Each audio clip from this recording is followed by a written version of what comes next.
getting my just rewards because I called Rodney after he spoke 2 weeks ago, and I said, I accused him of fake crying to attract the ladies on stage. And Tom called me about an hour later and asked me to do it. So I woke up this morning with no voice. So, Rodney, what's the over-under on my crying?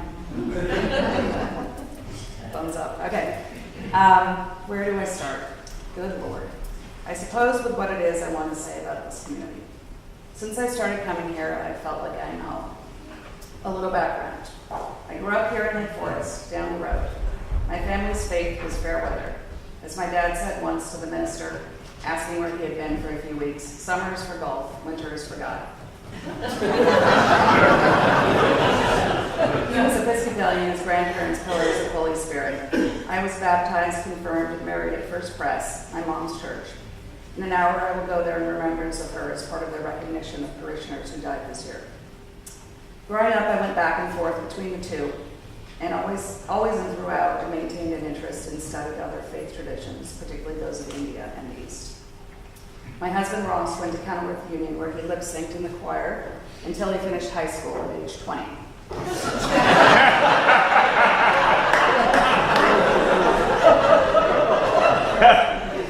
With common ground with Episcopalian parents, he and I decided to have our children baptized at St. Chris's in the city. Truth be told, we were vying for a coveted spot at the church school around the corner from our apartment. When we moved up here, the Holy Spirit became the place we went to worship, serve, and study a bit. Then, 6 years ago, our family took a giant time out. We moved west for a family sabbatical, a sort of spiritual retreat from suburbia, to a small mountain town in Idaho for 2 incredible years. Ultimately, our responsibilities to work and family called us back here.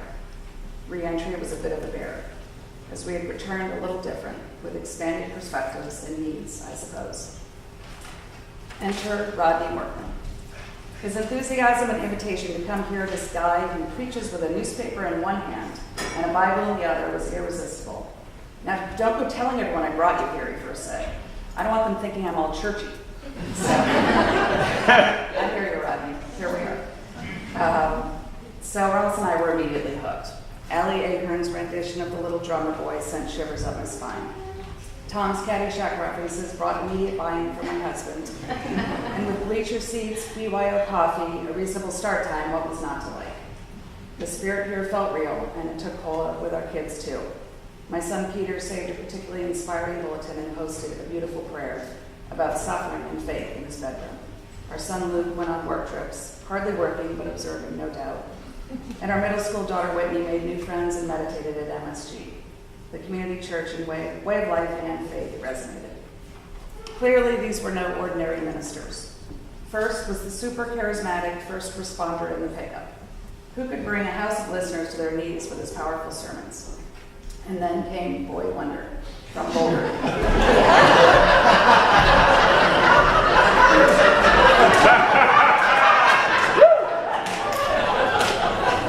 Pontificating piety, promoting peace, and supporting my interest in nonviolence in Chicago. For men of the cloth, they were abnormal, as my husband would quote, but fun and full of spirit. We enjoyed meals, music, meditation, and a heck of a lot of laughter with both the Dickelmans and Hancocks. We were reminded to take time to enjoy and celebrate creation. We were introduced to bocce ball and David Brothers. We took deep lessons with Elliot and enjoyed inspiring art like that of Renee Schuler. And Tom's creativity on the golf course was most inspirational of all.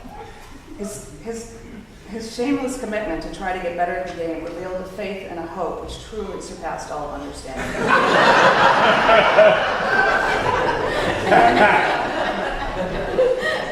Then this last year, the wheels came off the proverbial Jannotta family bus. We had more concerns than we could handle. And Tom, role modeling the true definition of a minister, showed up again and again and again, tending to Ross and I, our family, our marriage, our parents, our siblings and friends, pretty much everyone. In February at Northwestern, it's ICU, I watched him work his way down the corridor and care for doctors and nurses after a particularly challenging situation with a patient. He looked out for everyone.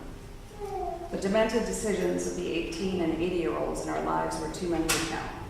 The frequency of our phone calls for help became embarrassing. In short, it was a cluster. and Tom was our Uber pastor. At coffee shops, the office, the hospital, at the side of the deathbed, and later the cemetery, he came and always gave us a lift. Short on dogma, long on assurance, prayer, and always the reminder to put on our own oxygen masks and breathe. And here's who else jumped on the bandwagon and showed up to help. Zach, Daryl Bloom, Brent Cook, Jeff and Catherine Haley.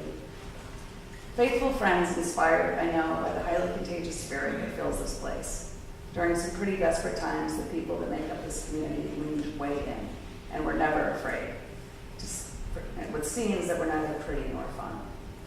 Showing the true definition of compassion, they walked alongside our suffering. This, to me, is what makes our church so much like a family.